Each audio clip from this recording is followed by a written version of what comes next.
Welcome. I'm that GameFi guy, and this is the channel where I do the research so you don't have to. Today we're taking a deep dive into a SimCity style game called Nintia Estate. It's a property development and renting simulator where you can earn rental income by both maintaining your building and helping other players maintain theirs. If you want to check out the gameplay and strategies on starting, click over here to watch my video, or it'll be in the description below. This video is actually looking more at the tokenomics, team, and partners to kind of gauge their level of trust and to figure out whether their token ecosystem is designed to encourage long-term success. Don't forget to like and subscribe to keep discovering new games. And of course, this isn't financial advice. It's just for information purposes. All right, let's take a look. So I'm on their homepage, nintiaestate.com. And as I've mentioned, I made a video showing the gameplay and some strategies to get started. So because of that, I'm just going to go over this very quickly, or at least the gameplay.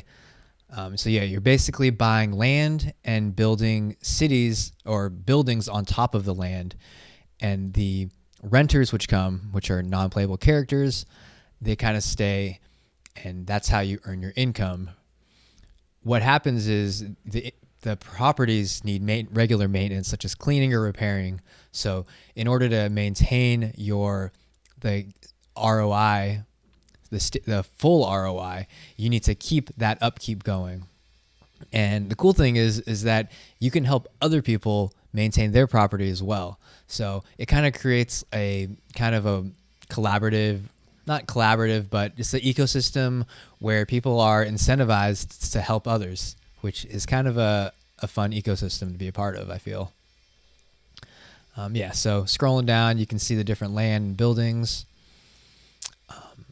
And yeah, that's pretty much it for their website. Let's take a look at the roadmap, which is on their white paper, to see what's been done. So the game's out, of course. They have their airdrops pre-sale. Their Ninti token is also out. The next thing on the roadmap is the Ninti staking, and to add some extra components to the game, weather seasons, which I guess will affect your payout. The thing I'm excited for is in Q2, they have a Unity game client with SimCity styled graphics. And to kind of give you an idea for why I'm excited about it is, let me show you what the game currently looks like. Let's see, where would that be? Staking. Oh, here we go. Map. Sorry. So this is what the map currently looks like when you go on the website to play. And the upgrade, they don't specifically say it, but I'm pretty sure this is what's going to happen because of the screenshot, is this, like they say, SimCity style graphic overhaul.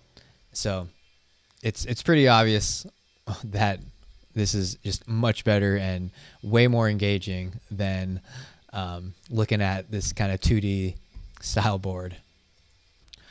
Taking a look at the token, the Ninti token, it's a little over 9 cents currently, and you can see that the token got brought onto exchanges on the 24th of January at around 12 cents.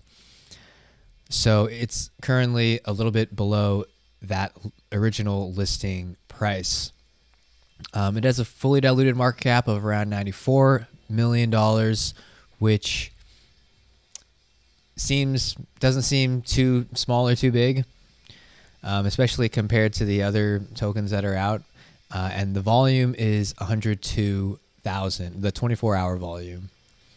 Let's look at their token distribution now. They show it here. You scroll down, you can see that 62% are dedicated to the in-game pool for players, which is very high. And in addition, 10% is for stakers. So combined, that's 72% dedicated to people playing the game or staking. Comparing it to other projects that I've been looking at in the past, Nintia Estate is actually probably one of the best in terms of funds dedicated to the players. You can see over here.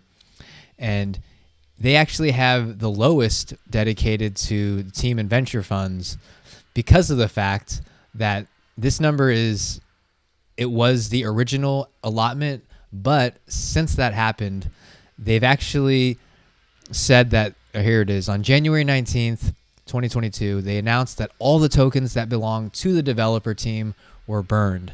So that's 8% of the total token supply burned, all going towards the team. And I don't know how the team can make a bigger statement on their commitment to this game, because now they have completely aligned themselves with the success of this game for a long-term perspective.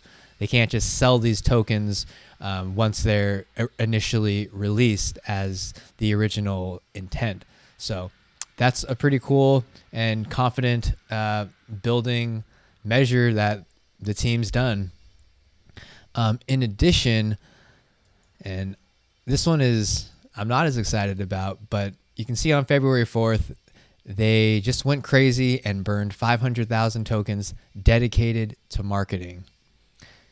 I'm not quite sure, typically you want marketing funds so that, because the ROI for spending on marketing would be very high in terms of the return coming in getting new people and new players to buy into this ecosystem.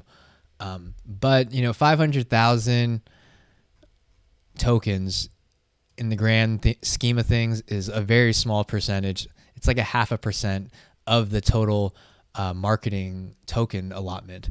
So, I guess it was a tweet to get people excited, but in the big picture, it doesn't do too much.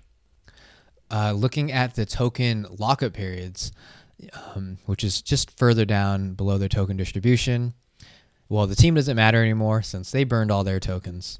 So the next biggest ones are these advisors and partners, which is 2 months locked, then vested monthly over 22 months. So, 2-month lockup is very short. However, because of the fact that the team and advisors, the advisors and partners make up 5% of the total supply of token, it's not a crazy big chunk of tokens that are set to be sold off over those 22 months. So, I would say compared to other projects, it's not that bad.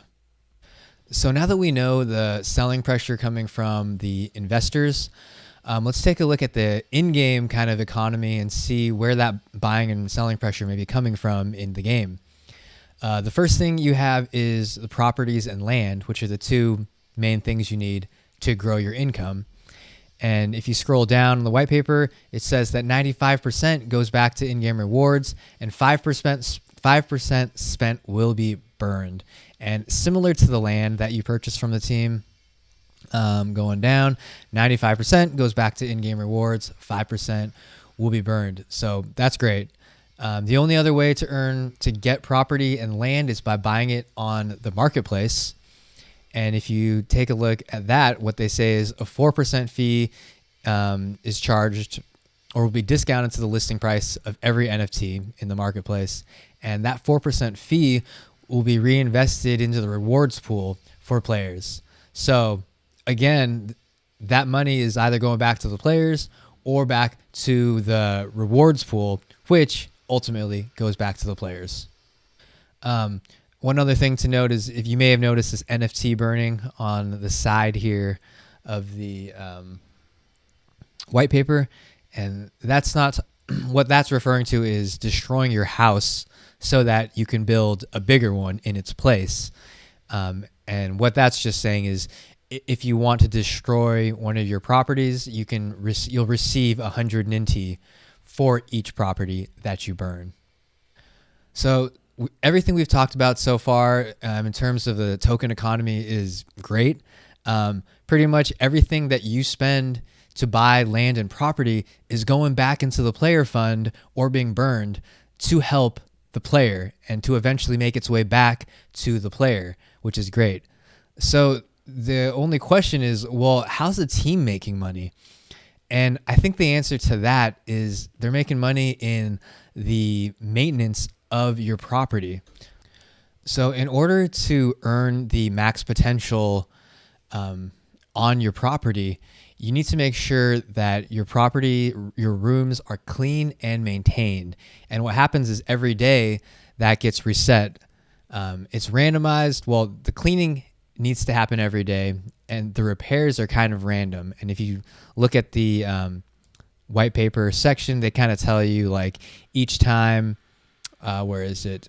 So rooms that need cleaning at 0 UTC will suffer a 20% reduction in the rent they produce. So it resets every day. And same with repairing from 1 to 16 o'clock UTC. There's a random chance that a property presents a failure. And if by the end of the day, no repairs were made, it's a 30% reduction in each room. In order to mitigate that, you need to purchase cleaning supplies and repair kits. And that, when you purchase those cleaning supplies, that's where the team gets to earn that income. It's not a bad thing by any means. Like, of course, the team needs to find a way to make money somehow.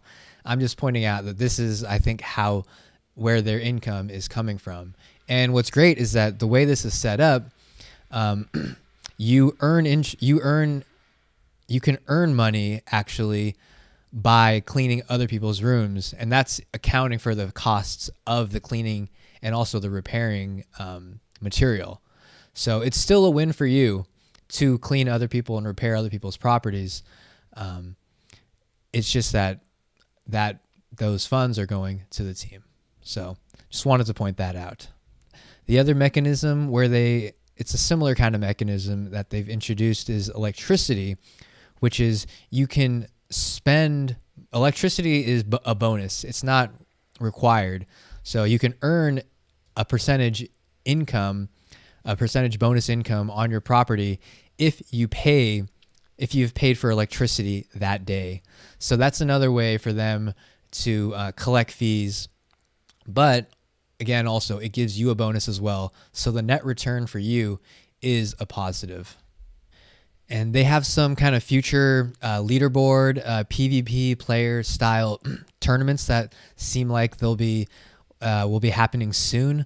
So that's going to be another way for them to earn more income, and really just to get demand for this into the game, because you can see that some of these competitions are going to be number of clean properties and number of repaired properties. So that'll be a way to incentivize people to keep up with repairing and cleaning property. Moving on to the team, the obvious note for the team is that they are anonymous. They're talking about how they don't fully disclose their identities as they're from Latin America and need to be cautious for their own safety. So, regardless of that, it's always a red flag when there's an anonymous team, just because if they do decide to rug pull, there's no kind of repercussions for the player. One note is that it's kind of cool to see a Latin America based team, just because all the other projects I've been looking at so far have been from teams over in like Vietnam. Well, mainly just Vietnam, actually. So yeah, it's kind of cool to see, Binance Smart Chain's reach across other regions of the world. Moving over to their partners, they only show 4, and 2 of them are are like Twitch streamers or YouTubers. So for the publicity, that's always good. But I'm looking at these partners here. So let's take a look at GameStarter. And these guys are like a launchpad platform. And they have several games that they've been that they're providing a launchpad platform for. So these kind of platforms typically are basically to get in early at low prices, at low public sale prices, and once the tokens are released, then people sell them, in my opinion. But it is good to get that publicity and awareness to other communities. And the other partner is B Global Finance, which is from Barcelona. Makes sense because they're all a Spanish-speaking community. And these guys are kind of like a Pancake Swap clone. There's an exchange, provide liquidity, farming, pools. Let's see. Do they have Ninti farming? No, not yet, but perhaps in the future because they are an investor. Nope. They also, unlike PancakeSwap, these guys do private sales, but Ninti is not listed here. Maybe because it's happened already. I'm not quite sure. So, yeah, I don't know exactly how they're going to promote the Ninti token, but we'll see in the future, I suppose.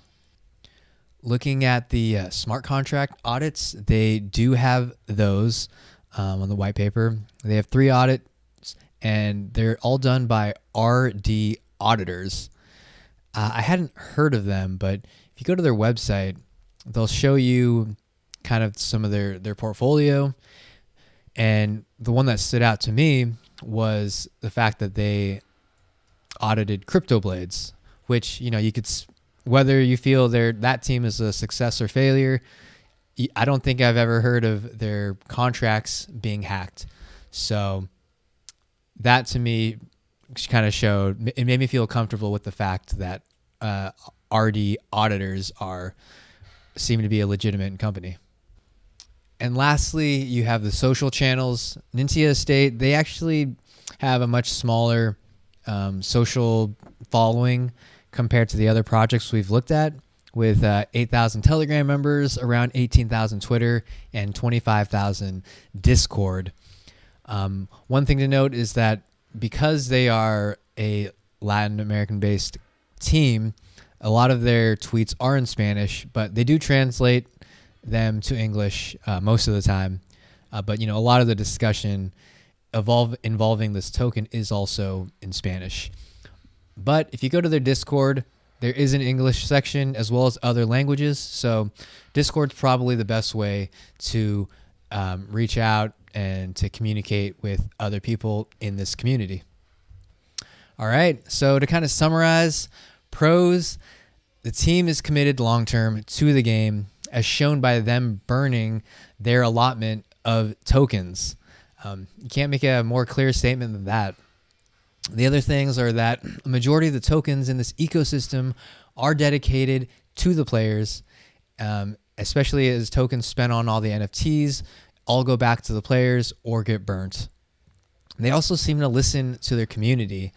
The most recent example was that they heard complaints that the color of the buildings, which there's just probability and random, offered no bonuses. So what they ended up doing was giving a earning bonus if you were able to draw one of the rare colors, such as like gold or black or white. So it's pretty cool. It's always great to for the community to know that they're being heard.